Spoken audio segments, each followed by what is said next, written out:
ससुर जी आप पापा जरा एक बार बताइएगा, आपने शताक्षी को कितनी बार कॉल्स करे होंगे मम्मी की तबीयत के बारे में बताने के लिए? बेटा, मैंने बहू को ना बहुत बार फोन किया। इसने हर बार फोन उठा करके यही कहा कि तू घर पे नहीं है, बाहर गया हुआ है, आएगा तो बात करा दूंगी। लेकिन इसने ना एक बार भी मेरी बात नहीं कराई। हाँ तो इनका कॉल आया था, मैंने इसलिए नहीं बताया यार, तुम मीटिंग में बिजी रहते हो, क्यों मैं तुम्हें परेशान करती। और वैसे भी कब तक तुम्हारे भरोसे रहेंगे ये लोग, तुम महीने के पैसे भेजते तो हो ना इन्हें, फिर भी तुम्हें हॉस्पिटल का खर्चा ये सब खर्चा अलग से दोगे क्या?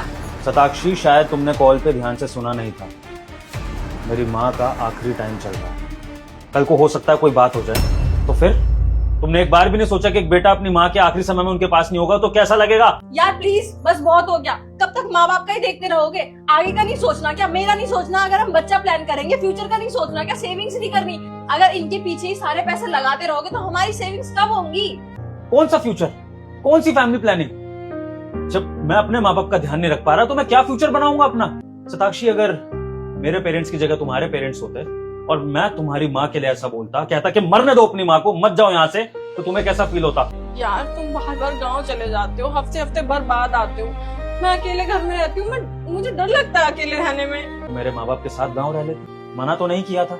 एक अच्छी और आदर्श बहू बनके अपने सास ससुर के साथ रह सकती थी ना तुम। सिर्फ तुम्हारी खुशी के लिए मैं अपने माँ बाप को गाँव से छोड़कर यहाँ पर आया, वरना मेरा मेरे माँ बाप के बिना एक दिन भी मन नहीं लगता। कौन सा बेटा ऐसे खुश होगा कि बस पैसे भेज दिए अपने माँ बाप को, हो गया?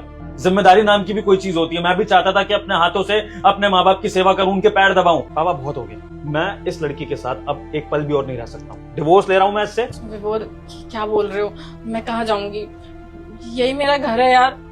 बेटा, इसे माफ कर दे, शायद इसे अपनी गलती का एहसास हो गया। ठीक है पापा, सिर्फ आपके कहने से एक मौका मैं इस लड़की को दे रहा हूँ। अब कान खोल के मेरी बात सुन लो, अगर इस फैमिली में रहना है, मेरी पत्नी बनकर रहना है, तो मेरे माँ बाप की सेवा करनी पड़ेगी, उनके साथ रहना पड़ेगा, ताकि ये नौबत दोबारा ना आए। अंडरस्टैंड? नहीं, आगे से ऐसी कोई गलती नहीं होगी।